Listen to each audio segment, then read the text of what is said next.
Hello students, আমি তোমাদের সাথে আলোচনা করছিলাম আগের ভিডিওতে যে রোধের পরিমাপের ক্ষেত্রে হুইস্টন ব্রিজ নীতি এবং হুইস্টন ব্রিজটা কীভাবে কাজ করে এবং হুইস্টন ব্রিজের প্রতিমিত হওয়ার শর্ত। তো মনে করে দেখো, এটা ছিল হুইস্টন ব্রিজের বর্তনী, যেখানে চারটে বাহুতে PQRS নামক রোধ ছিল। আমি তোমাদের বলেছিলাম PQR যদি জানা থাকে আমরা এসটা বের করতে পারছি, আর এই পদ্ধতি ওহমের সূত্রে সরাসরি প্রয়োগ করার থেকে অনেকটাই বেশি অ্যাকুরেট। মনে করে দেখো, আমাদের সাম্য অবস্থার যে শর্তটা বেরিয়েছিল সেটা হচ্ছে P/Q = R/S। আমরা এই ভিডিওতে যেটা মূলত আলোচনা শুরু করব সেটা হচ্ছে এই হুইস্টন ব্রিজ সংক্রান্ত অনেক রকমের গাণিতিক প্রবলেম কিংবা গাণিতিক প্রশ্নাবলী পরীক্ষায় আসে, MCQতে, SAQতে এবং 2 নম্বরের প্রশ্নতেও। তো তোমাদের বইতে অনেকগুলো উদাহরণ রয়েছে, অনুশীলনী অঙ্কগুলো তো রয়েছেই, সেগুলো তো করবেই, কিন্তু উদাহরণে কয়েকটা অঙ্ক খুব গুরুত্বপূর্ণ রয়েছে যেগুলো পরীক্ষাতে এসছে। তো আমি সেইগুলোর কয়েকটা টাইপ একটু তোমাদের বুঝিয়ে দিতে চাইছি, তা তোমাদের অনুশীলনী অঙ্ক করতে অনেকটা হেল্প পাবে। সবচেয়ে প্রথম বলি, যেটা স্ট্রেট ফরওয়ার্ড প্রশ্ন আসে পরীক্ষায়, যেটা পরীক্ষায় ইদানিং আসা নিউ সিলেবাসে কমে গেছে, সেটা হচ্ছে এই P/Q = R/S ফর্মুলার ডাইরেক্ট প্রয়োগ। মানে কি, চারটে যে রোধ রয়েছে তার মধ্যে তিনটের মান দেওয়া থাকবে প্রশ্নে, শুধুমাত্র আননোন রেজিস্ট্যান্স মানে S সেটা বের করতে বলবে। তো এটা খুবই সহজ, তিনটের মান বসিয়ে দিলে একটা বেরিয়ে গেল। কিন্তু এইটা পরীক্ষায় আসার সম্ভাবনা একটু কম, তবুও জেনে রাখা ভালো। এইবারে দু একটাও একই রকম উদাহরণ রয়েছে, তো এটা আর বলছি না। আমরা এইখানে 3-এর উদাহরণটায় আসি।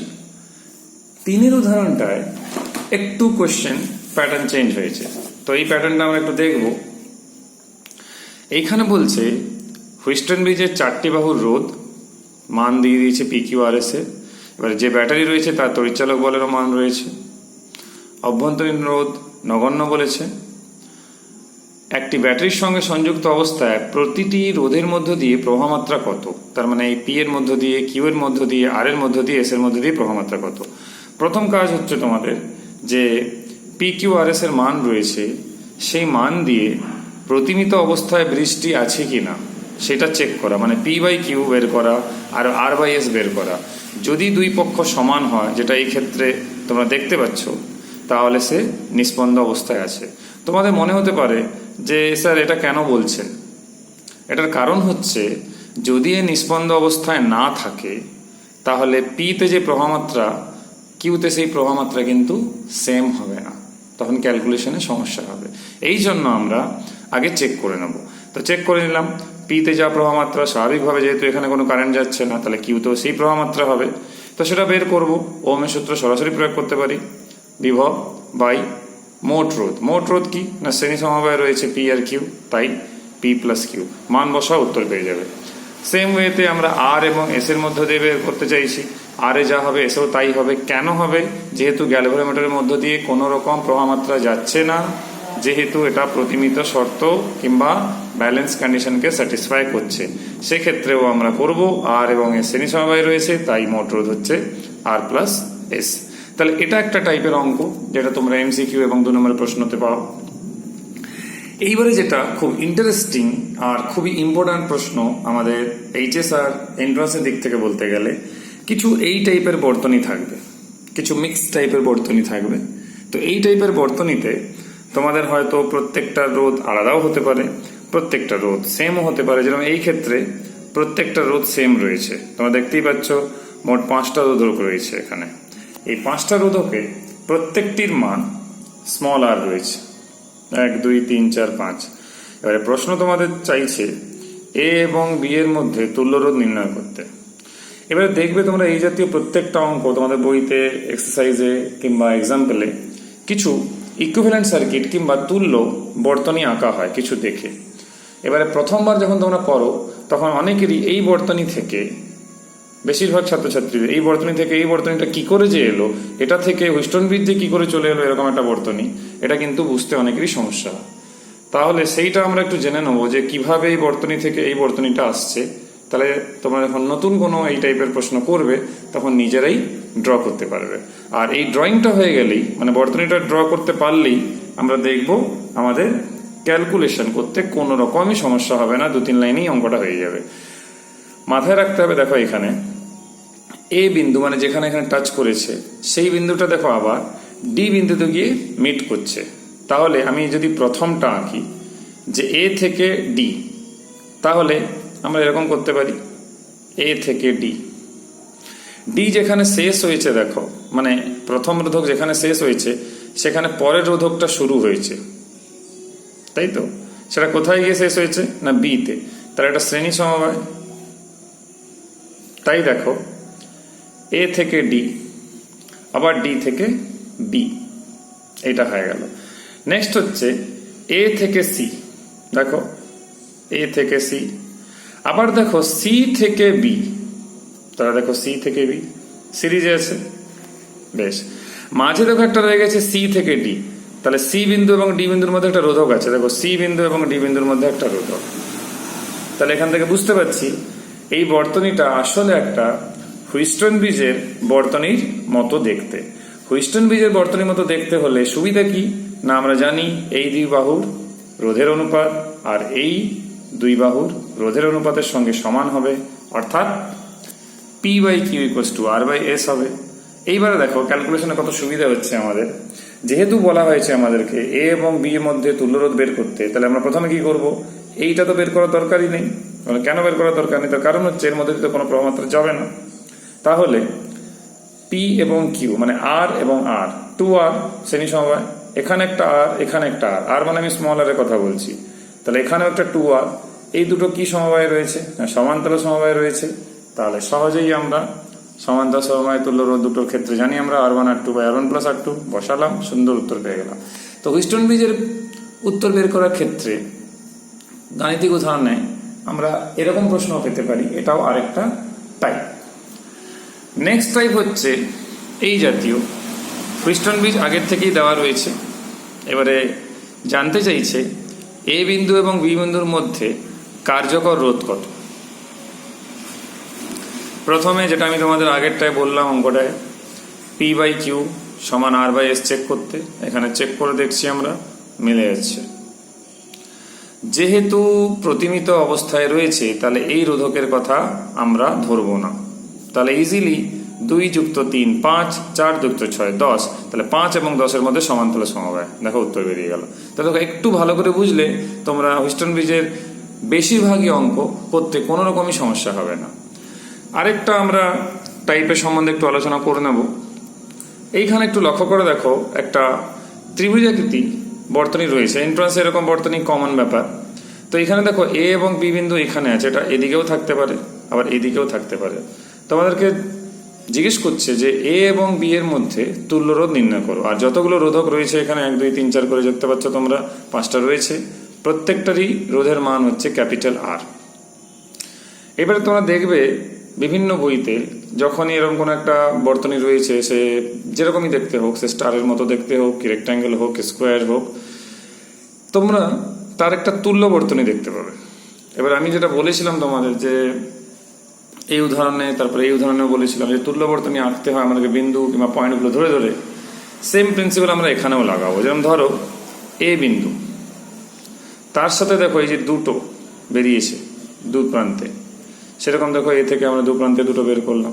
এই যে বেরোলো তাদের 2 প্রান্তে যুক্ত হয়েছে কি সিডি, সেটা এখানে মাঝে থাকলো। এইদিকেও লক্ষ্য করে দেখো সি থেকে একটা বেরিয়েছে, দেখো সি থেকে একটা বেরিয়েছে, ডি থেকে একটা বেরিয়েছে, ডি থেকে একটা বেরিয়েছে, তারা পরস্পর যুক্ত হয়েছে, সেটা হচ্ছে বি, সেটা হচ্ছে বি। দেখো তাহলে কোনো রকম সমস্যা হচ্ছে না।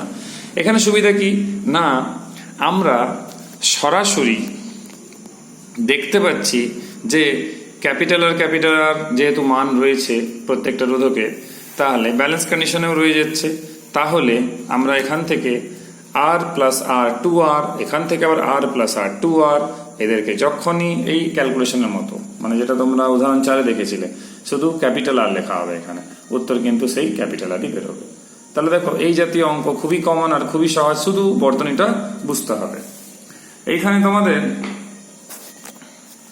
হুইস্টন ব্রিজের আরো একটা টাইপ রয়েছে, যেরকম ধরো এই টাইপের প্রশ্ন, যেগুলো এন্ট্রান্সেই মূলত দেখতে পাওয়া যায়। আমাদের এইচএসে এখন অব্দি এরকম প্রশ্ন নেই, তো আসতেও পারে। তো এখানে ভোল্টমিটারটা লাগানো রয়েছে দেখতে পাচ্ছ বর্তনীতে, তার একটা রোধ দেওয়া আছে। এবারে সেই ভোল্টমিটার স্বাভাবিকভাবে বিভব পার্থক্য মাপবে, সেই বিভব পার্থক্যের পার্ট কত হবে সেইটা আমাদের একটু দেখতে হবে। তো এখানে প্রথমে আমাদের টেস্টিং যেটা করা উচিত, যে P by Q equals to R by S এর কথা, সেটা আমরা পি বাই কিউ এখানে রয়েছে 100/400, ঠিক আছে। এখানে দেখো আরেকটা রয়েছে 100/200। তো এখানে একটা ব্যাপার যেটা রয়েছে আমাদের, সেটা আমরা কি করলাম না, এখানে পি বাই কিউ দেখতে পাচ্ছ 100/200 করা হলো। আর দেখতেও পাচ্ছি আমরা যে নিষ্পন্দ অবস্থায় রয়েছে, কারণ এই 400 আর 400 মিলে সমান্তরাল সমবায় এসেও কিন্তু 200 হয়ে যাবে, ঠিক আছে। তাহলে হয়ে গেল। এইবারে বিভব পার্থক্য কিংবা ভোল্টমিটারের পার্ট কত হবে, বিভব পার্থক্য যা থাকবে সেটাই ভোল্টমিটার পার্ট দেখাবে।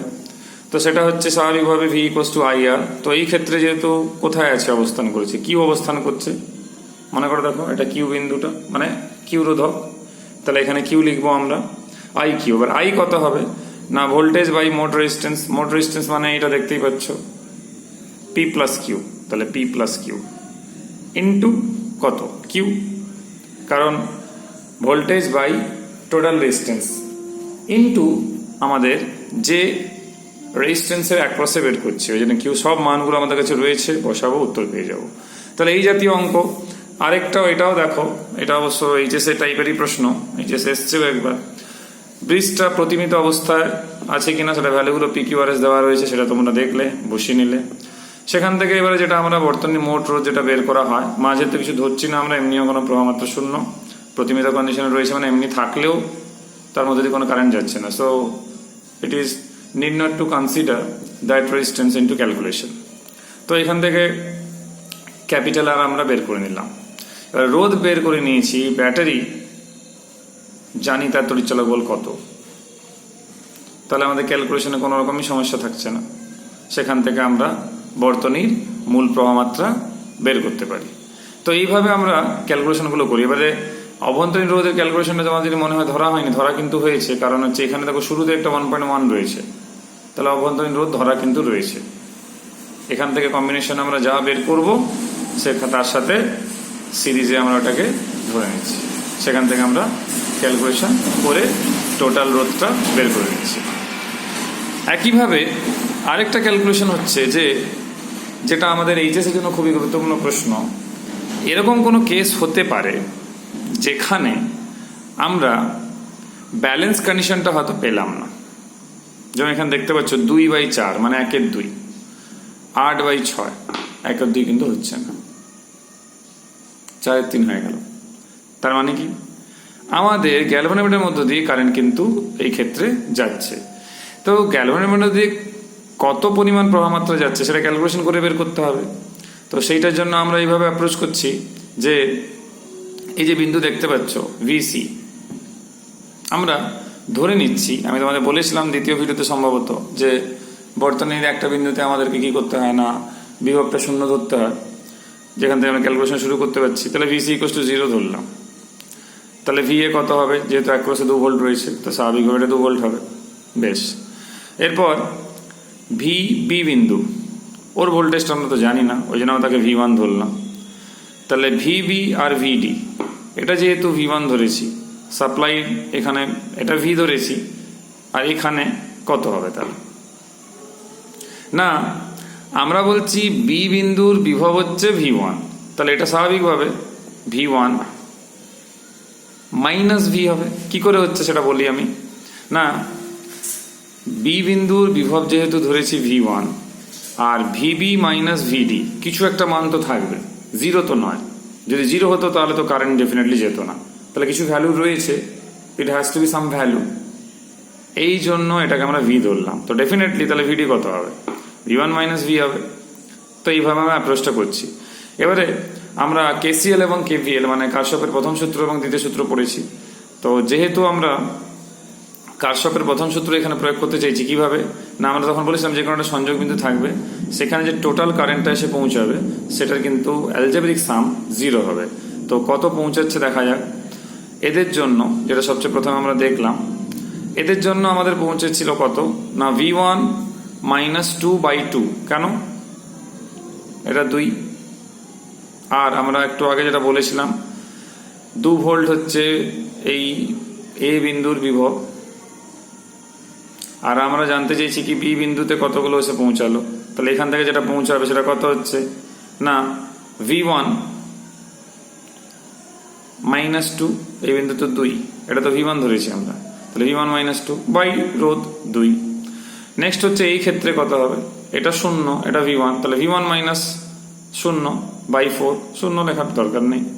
নেক্সট হচ্ছে এই যে গ্যালভানোমিটারটা আছে, তো সেই গ্যালভানোমিটারে বি ও ডি বিন্দুর মধ্যে গ্যালভানোমিটার রোধ কত না 50 ওহম। তাহলে এখানে ভোল্টেজ ডিফারেন্স কত VB - VD, সেটা তো আমরা আগেই বলেছি V - VD has to be something, some value, that is considered to be capital V, so V/50। So এখান থেকে কি জাস্ট ডু এলসিএম, লসাগু করলাম, একটা ইকুয়েশন পাওয়া যাবে। সেই ইকুয়েশন যেরকম এলো সেরকম রাখলাম, কারণ একটা ইকুয়েশন দিয়ে তো আমরা সমাধান করতে পারবো না। একইভাবে আমাদেরকে এই যেরকম আমরা বি বিন্দুতে অ্যাপ্লাই করলাম ওরকম ডি বিন্দুতেও অ্যাপ্লাই করতে পারি, কারণ এটা 2 ভোল্ট, এখানে V1 - V, তাহলে এটা একটা আমরা আবার এইরকম বের করতে পারবো। যেরকম এখানে আমাদের ছিল V1 - 2, তাহলে এখানে স্বাভাবিকভাবে V1 - V, এখান থেকে 2 থাকছে, তো ওই ক্যালকুলেশনটা এখানে করে দেওয়া আছে, তোমরা দেখবে হলো। তারপরে আবার 6 আছে দেখো একটা, তো স্বাভাবিকভাবে এখানে 0, তাহলে V1 - V/6, আর এখানে একটা আছে 50 ওহমের রোধ, মানে গ্যালভানোমিটার যে রয়েছে, সেই জন্য V/50 = 0। এবারে এখানে -1 এর কথা বলি, যেটা এখানে তোমরা হয়তো -1 দেখতে পাওনি, তার একটা রিজন রয়েছে। এইখানে যে কারেন্টটা রয়েছে, এবারে এইগুলো প্রত্যেকটা যে যাচ্ছে, ঠিক আছে, এইখানে দেখবে পরিষ্কার এখানে বলা আছে যে ডি বিন্দুর ক্ষেত্রে বের করা হয়েছে। এখানে একটা মাইনাস সাইনের গুরুত্ব রয়েছে। এই গ্যালভানোমিটারের মধ্য দিয়ে তড়িৎ প্রবাহ নির্ণয় করতে হবে। তাহলে আমরা দেখেছিলাম যেগুলো ঢুকছে তারপরে বেরিয়ে যাচ্ছে, যেহেতু বেরিয়ে যাচ্ছে এই বিন্দুর সাপেক্ষে, ওই জন্য একটা মাইনাস সাইনের কথা এখানে এসছে। এবারে এই যে ইকুয়েশনটা তোমরা পেলে ইকুয়েশন 2-তে, এখানে অলরেডি একটা ইকুয়েশন 1 রয়েছে, তাহলে দুটো চলরাশি V1 আর V, আর ইকুয়েশনে দুটো, তাহলে তোমরা যেভাবেই হোক সে অপনয়ন তুলনামূলক যে পদ্ধতি ইউজ করো না কেন, সেইখান থেকে আমরা ভোল্টেজ পেয়ে গেলাম। এবারে ভোল্টেজ পাওয়া মানে আমরা কারেন্ট পেতে সমস্যা হবে না, কারণ current equals to voltage by resistance. তাহলে রেজিস্ট্যান্সটা আমরা জানি 50, সেখান থেকে কিন্তু আমরা সহজেই ভ্যালুটা পেয়ে গেলাম। তো এইভাবে আমরা অঙ্কগুলো অ্যাপ্রোচ করে থাকি। ঠিক একইভাবে এই যে আমরা অঙ্কগুলো দেখলাম, কিছু হটসে কিছু খুব গুরুত্বপূর্ণ অঙ্ক আলোচনা করা হয়েছে, যেটা তোমাদের খুবই জানা প্রয়োজন রয়েছে। আমি এই ভিডিওতে সেই জন্যই বেছে নিয়েছি, যাতে করে তোমাদের এই অঙ্কের একটা সূচনা কিংবা একটা জাস্ট ইন্ট্রোডাক্টরি পার্ট বলতে পারি, যেগুলো থেকে তোমরা অনুশীলনী করতে সুবিধা হবে অনেকটাই। যেমন ধরো এরকম কিছু থাকবে, বর্তনী 3টে রোধক আছে, সে 3-এর জায়গায় 4ও থাকতে পারে। এখানে কিছুটা ভোল্টেজ লেখা আছে 2 ভোল্ট, এখানেও দেখো 2, এখানেও 2, তাহলে ও বিন্দুর বিভব কত হবে, এরকম প্রশ্ন। তাহলে তোমাদের সেম ভোল্টেজ দেখে অনেকের কনফিউশন হয় যে আমরা কিভাবে অ্যাপ্রোচ করব।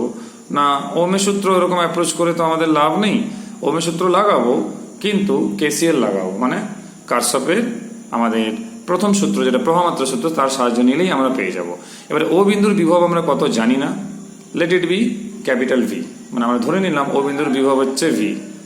তাহলে এই ও অভিমুখে এইখান থেকে এইখানে কত প্রবাহমাত্রা আসছে সেটা কত হবে না, এটা V, এটা 2, তাহলে 2 - V, 2 - V, আর রোধ কত 5। এইবারে স্বাভাবিকভাবে দুইটাই বড় হবে, নাহলে কারেন্ট এদিকে যাবে কেন। নেক্সট এদিকেও তাই, 2 থেকে এদিকে কারেন্ট যাচ্ছে, তাহলে 2 - আবার V, এখানেও তাই 2 - V, আর 5 তো আছেই, রোধ সবার ক্ষেত্রে একই রয়েছে। সমাধান করো, V এর মান বের করো, 2 ভোল্ট। দেখো যেটা তোমরা ধরেছিলে V, সে V এর মানও সেই 2 ভোল্টই বেরোলো। তাহলে এখান থেকে কি বুঝবো, দুটোরই বিভব একই হয়ে গেল, মানে এই বিন্দু এই বিন্দুর বিভব, কিংবা এই বিন্দু এই বিন্দু, কিংবা এই বিন্দু এই বিন্দু, তাহলে কোনো রকম প্রবাহমাত্রা কিন্তু যাবে না। তাহলে এখানে অবশ্য শুধু বিভবটাই জিজ্ঞেস করেছিল, কিন্তু যদি প্রভামাত্রাও জিজ্ঞেস করতো তোমরা এখান থেকে কিন্তু সহজে বলতে পারবে। এটা যেরকম অঙ্ক দেখলে তোমরা একের দাগে, এখানে হটসে অনেকগুলো গুরুত্বপূর্ণ অঙ্ক রয়েছে, আমি দাগিয়েও রেখেছি, তোমাদেরকে প্রত্যেকটাই ভালো করে পড়তে হবে। আমি লাস্ট ভিডিওতে তোমাদের দাগানো নাম্বারগুলো বলে দেবো। কোয়েশ্চেন নাম্বার 2 যেটা রয়েছে, এটাও আরেকটা টাইপ এই জাতীয় অঙ্কের, যেটা আমাদের এন্ট্রান্স আর এইচএসও লাগে, টেস্ট পরীক্ষাতেও এসছে। সব থাকবে, শুধুমাত্র তোমাদের কোনো একটা রোধকের নাম তুলে বলবে যে এর মধ্যে কিংবা যে কোনো একটা বলবে প্রভামাত্রা কত। এখানে রোধকের মানগুলো সব একই রয়েছে, রোধের মান একই নাও থাকতে পারে, কিন্তু একটা শর্ত দেওয়া থাকবে। শর্তটা কেমন? যেরকম শর্ত হচ্ছে বি বিন্দু এবং সি বিন্দু যদি ভূ সংলগ্ন হয়, যদি গ্রাউন্ডেড করা থাকে, সেই ক্ষেত্রে 5 ওহম যে রোধ, 5 ওহম বুঝতে দেখতেই পাচ্ছ সবগুলি 5 ওহম রয়েছে, সেই 5 ওহম রোধ মানে এই রোধ এদের মধ্য দিয়ে কত পরিমাণ প্রভামাত্রা যাবে। তো এটার জন্য আমরা সেই একইভাবে প্রথমে কেসিএল প্রয়োগ করব, তারপরে প্রভামাত্রা বের করব। কিভাবে না, এর বিভব একটা ধরে নেব ভি, তাহলে এ থেকে ও 2 মাইনাস v/5, তারপর আবার আমরা এখান থেকে করব বি থেকে ও, তাহলে 0, কেন 0 না বলেছে ভূ সংলগ্ন, তাহলে 0 মাইনাস ভি, এখানেও তাই 0 মাইনাস ভি। তাহলে এখান থেকে নেগেটিভ সাইন ডেফিনেটলি আসবে, সেগুলো সব এখানে ঢুকছে, সেখান থেকে ভি এর মান পেলাম। এই যে ভি এর মান পেলাম সেগুলো এখানে বসিয়ে দেবো প্রত্যেকটাতে, তাহলে উত্তর পেয়ে যাব। অবশ্য ওবি আর ওসি একবার বের করলেও হয়, কারণ একই উত্তর হবে। দেখো একই উত্তর, ওবি ওসি একই। তো এইভাবে অঙ্কটা অ্যাপ্রোচ করতে হবে। এখানে কিছু খুব গুরুত্বপূর্ণ থিওরি প্রশ্ন খুব গুরুত্বপূর্ণ রয়েছে, এরকম ভোল্টামিটার পার্টের প্রশ্ন একটা রয়েছে, দেখবে 5-এর দাগে, এটাও দেখবে, খুব ক্রুশিয়াল প্রশ্ন। এরকম এখানে আরো কিছু প্রশ্ন রয়েছে, কিন্তু আমি যেহেতু এই ভিডিওতে তোমাদের গাণিতিক প্রশ্ন আলোচনা করবো বলে বলেছি, ওই জন্য ওগুলো বাদ দিচ্ছি। এনসিইআরটিতে খুব ইন্টারেস্টিং একটা কোশ্চেন রয়েছে, প্রত্যেকটা শাখাতে কত প্রভামাত্রা যাচ্ছে সেটা বের করতে হবে। তো স্বাভাবিকভাবে আমরা কেসিএল কেভিএল লাগাবো, তো এইখানেও তাই, তোমরা দেখবে ক্যালকুলেশন করে দেওয়া রয়েছে, বদ্ধ লুপ ধরবে। আমি দরকার পড়লে একটা মিলিয়ে দিচ্ছি তোমাদের ক্যালকুলেশন। যেমন ধরো বদ্ধ লুপ এখানে বলতে গেলে আমরা 3টে দেখতে পাচ্ছি। কিরম 3টে? না, একটা এ বি ডি এ, আর একটা এদিকে দেখতে পাচ্ছি বি সি ডি বি, আর একটা ওভারঅল মানে A B C G H A, মানে বড়টা। এবারে প্রভামাত্রা স্বাভাবিকভাবে এখান থেকে গেল, ব্যাটারি থেকে I amount of M current যাচ্ছে, এখানে এই বিন্দু থেকে ডিভাইড হয়ে যাচ্ছে দুটো পার্টে, একটা I1 একটা I2। এখানে I1 হলে এইখানে যে কত হবে সেটা আমাদেরকে বিচার করতে হবে, কারণ এর ভিতরে দিয়েও কিছু যাচ্ছে। তাহলে এবারে আমরা এখানে কি করব না, ফার্স্ট 10 ইন্টু I1, যেহেতু ক্লক ওয়াইজ হয়েছে না, দেখো প্লাস রয়েছে। নেক্সটে কি হবে, এই লুপটায়, এই যে লুপটা আছে এবিডিএ, এখানে এদিকে দেখো একটা যাচ্ছে, তাহলে 5I2। এবার এই যে রয়েছে এর ভিতর দিয়ে যেটা যাচ্ছে সেটা কত না, 5I মাইনাস I1। কেন? I ঢুকেছিল, I1 যাচ্ছে, তাহলে I এবং I1 এর মধ্যে যেটা রয়ে গেছে সেইটা পাচ্ছে, তো সেটা আমরা এখানে লিখে ফেললাম। তো এইভাবে পরের লুপ এরকম পরপর বের করা হবে। কিন্তু হ্যাঁ, এখানে একটা কথা মাথায় রাখতে পারো, এইটা যেরকম এখানে ক্লকওয়াইজ দিয়ে করা রয়েছে, এটাও দেখো ক্লকওয়াইজ রয়েছে, এটা কিন্তু অ্যান্টি ক্লকওয়াইজ। ঠিক আছে, তাহলে আমরা অ্যাপ্রোচটা এইভাবে করতে পারি যে এটাকে মাইনাস এটাকে প্লাস ওইভাবে করতে পারি, কিন্তু অ্যান্টি ক্লকওয়াইজ ক্লকওয়াইজ ধরে, যেটা মানে ক্লকওয়াইজ ওরা ডেফিনেটলি পজিটিভ, এটা অ্যান্টি ক্লকওয়াইজ এটা মাইনাস। কিন্তু তোমাদের ক্যালকুলেশন না মিললেও আলটিমেট অ্যান্সার কিন্তু মিলে যাবে, কারণ প্লাস মাইনাসগুলো এর সাথে মাইনাস হতো তার প্লাস, তোমারটা দেখবে হয়তো প্লাস এর মাইনাস, তখন কিন্তু দেখবে আলটিমেটলি যখন ক্যালকুলেশন সময় কোনো কিন্তু সমস্যা হবে না। সেখান থেকে প্রত্যেকটা ব্রাঞ্চে আর প্রত্যেকটা অংশে কত প্রভামাত্রা যাচ্ছে সেটা কিন্তু সহজেই আমরা বের করতে পারবো। তো এইভাবে ইভেন পোটেনশিওমিটারেরও কিছু অঙ্ক এখানে এনসিইআরটিতে রয়েছে, তোমরা ওগুলো দেখবে। এখানে 3-এর দাগে 4-এর দাগে যে রয়েছে সেটাও সেই ফর্মুলাগুলো তোমাদের আমি বলেছিলাম পোটেনশিওমিটারের ভিডিও, সেগুলো ভালো করে করতে। এখানে কিছু টিপস রয়েছে যেটা তোমাদের এন্ট্রান্সে প্রচুর হেল্প করবে, যে দ্রুত সমাধানের কৌশল। বিভিন্ন রকমের বর্তনী যেহেতু এই চ্যাপ্টার একটু বেশি অন্যান্য চ্যাপ্টারের তুলনায়, এই জন্য তোমাদের একটু এই টিপসগুলো আর এই টিপসগুলো একটু মাথায় রাখতে হবে, সেগুলোতে তোমরা এমসিগুলো স্পেশালি খুব দ্রুত করতে পারবে। তো এটা একটু মাথায় রেখো। আরো কিছু যেরকম এই টাইপের কিছু প্রশ্ন, যেরকম কিছু এমসিকিউ আছে যেখানে এগুলো প্রভামাত্রার নামকরণ কিছু করা থাকবে, I1 I2 I3 এরকম করা থাকবে। এবারে হয়তো তোমাদেরকে বলবে যে I1 I2 I3 মধ্যে যে কোনো দুটো মান দিয়ে দেবে। সাপোজ I2 I3 মান দিয়েছে, I1 চাইবে, I1 I2 দিয়েছে, I3 চাইবে, যে কোনো একটা মান মিসিং থাকবে। আর এন্ট্রান্সে যেটা হয়, মাল্টিপল অপশনও ঠিক থাকতে পারে, হয়তো শুধু প্রভামাত্রা বের করতে বলবে তা না, বিভবও চাইতে পারে। তো তোমাদের এই জাতীয় প্রশ্ন করার সময়ও যেহেতু এইখানে রোধের মানগুলো দেওয়া রয়েছে, তোমরা এখানকার একটা বিভব ধরে নেবে ও বিন্দু। তারপরে আগের যে উদাহরণ আমি দিয়েছিলাম তোমাদের মনে আছে নিশ্চিত, এখানে মনে করে দেখো হোয়াটসঅ্যাপ প্রথমেই 1-এর দাগে 2-এর দাগে এই অ্যাপ্রোচটা নিলে, ক্যালকুলেশন করলে উত্তরগুলো মেলাবে।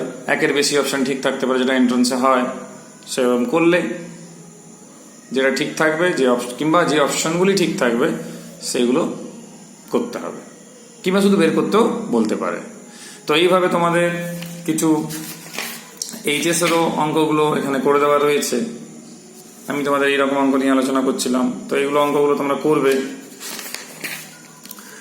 আমাদের অনেকগুলো এরকম প্রশ্ন রয়েছে, এই যে তুল্য বর্তনীগুলো এরকম কি করে ভাঙছে। দেখো এখানে এই টাইপের প্রশ্ন আছে, কিছু তুল্য রোধ বের করার সময় এই 2 ওয়াটটা কিন্তু এখানে দেখতে পাবে না। কেন দেখতে পাবে না? যেহেতু ব্যালেন্স কন্ডিশনে রয়েছে, এর মধ্যে যদি প্রভাবমাত্রা যাচ্ছে না, তাহলে ইফেক্টিভ রেজিস্ট্যান্স এর কোনো ভূমিকা নেই, কারণ এর কোনো বাধা সৃষ্টি করছে না, তার মধ্যে দিয়ে কারেন্ট যাচ্ছেই না, ওই জন্য দেখবে 2 ওয়াটটা এখানে নেই। তো এরকম অনেকগুলো আরো প্রশ্ন রয়েছে, তোমরা ওই হোয়াটসঅ্যাপ প্রশ্নগুলো, তারপরে এইচএস এর প্রশ্ন এবং যেই মানে নিটের কিংবা AIPMT যে প্রশ্নগুলো সেখানে দেখলেই তোমরা বুঝতে পারবে। ওই জন্য বইয়ের উদাহরণগুলো আগে কমপ্লিট করে তারপরে অনুশীলনী আর এই অঙ্কগুলো তোমরা করবে। আমরা নেক্সট ভিডিওতে এই চ্যাপ্টারের শেষ থিওরি, সেটা হচ্ছে মিটার ব্রিজ, সেই মিটার ব্রিজটা পড়লেই আমাদের এই চ্যাপ্টারটা কিন্তু শেষ হয়ে যাবে। Till then, by.